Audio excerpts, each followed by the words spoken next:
Buenas tardes, senyor Bala, senyores i senyors regidors i públic assistent. Moltes gràcies per deixar-nos intervenir avui i poder dir la nostra. Estem absolutament d'acord amb la moció que ha llegit el company Rafael. Hi ha poc a afegir. Sí que volia recordar que des de la societat estem notant un canvi important de cara al respecte dels drets dels animals.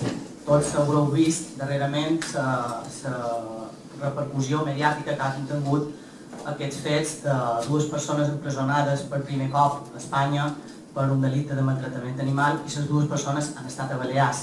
En aquest cas són pioners. Estan molt contents de que les entitats jurídiques se comencin a sensibilitzar.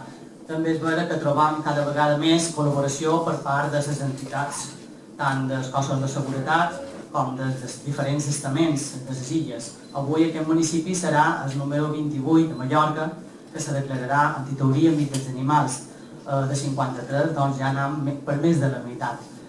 La societat notam en el peu del carrer, els que treballem per la defensa dels drets dels animals, que cada cop està més en contra d'aquest tipus d'espectacle.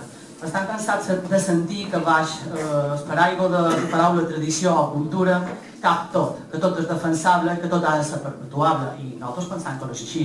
La paraula tradició, diu la RAE, que simplement és un fet, passa de generació en generació, però en cap moment li atorga cap qualitat bona. Hi ha tradicions molt bones i que han de ser perpetuables i que han de ser respectades, i hi ha tradicions molt dolentes que han de ser abolides i eliminades. I pensant que la tauromàquia és una d'aquestes. Sí que també dins dels arguments que solem sentir hi ha por als sectors de la societat perquè ens demanen, i no és el primer pic, que passaran les matances, que passaran la caça, que passaran les fires. Doncs no és el moment de parlar-ne. Ara estan parlant específicament de tauromàquia i d'una violència cap a un ésser viu que se tortura cruelment fins a la mort i que d'això se fa un espectacle. Nosaltres hem dit moltes vegades, i ho posam com a exemple, a les portes dels escorxadors no venen entrades. La gent no entra a aplaudir allà de dins, ni hi ha bandes de música per veure com se maten els animals per consum.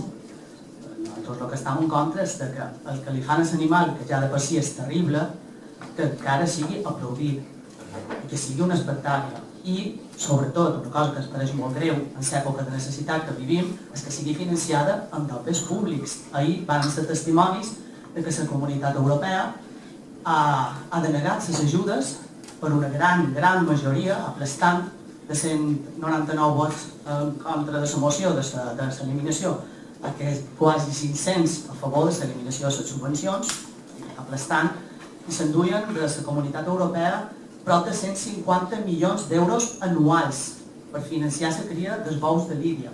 Tots sabem el drama que està ocorrint a Europa amb els refugiats, pensant que primer estan les persones que se cria del bou de Lídia.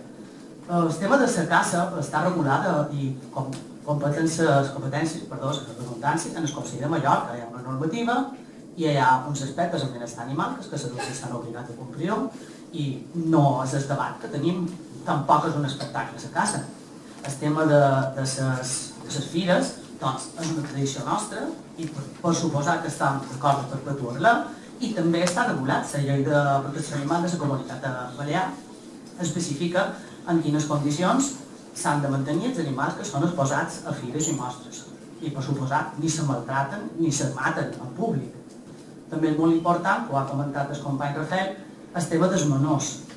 La UNICEF i la majoria d'entitats nacionals que defensen els drets dels infants han recomanat reiteradament la contraproduència de la presència de nens a espectacles violents. De fet, tenen prohibida l'entrada a les bregues de boxa. I a Balears fa 23 anys que tenen prohibida l'entrada a les corregudes de bous. I aquest fet s'està vulnerant any rere any. Les forces de seguretat se troben impotents perquè això és una falta administrativa i ells no poden actuar front a aquesta vulneració. Simplement hi ha una sanció econòmica. Però els drets dels infants estan vulnerats. I de fet l'Oficina dels Drets dels Menors de la Comunitat Balear es va pronunciar sobre aquest fet i va recomanar la no assistència dels menors en aquests tipus d'espectacles violents. A la fi hem aconseguit que la política actual se faci ressò d'aquest crit social, que és la campanya Mallorca sense sang, més de 140.000 signatures, més de 100 municipis a tot l'estat i 28 avui a Mallorca.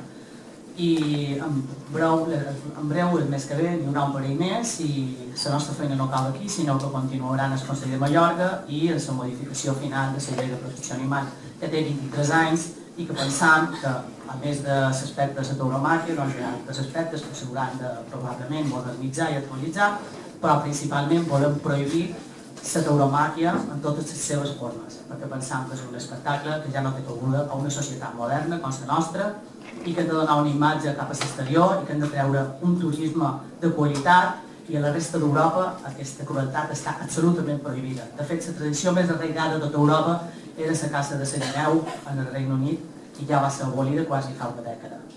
Així que des d'aquí vos donaria el suport que apoyàssiu aquesta moció. Vos agrairíem moltíssim que aquest municipi, que és un dels més importants de Balear, se declari amic dels animals i antitaurí, i aquesta és una passa més cap al respecte als animals de tota la nostra comunitat.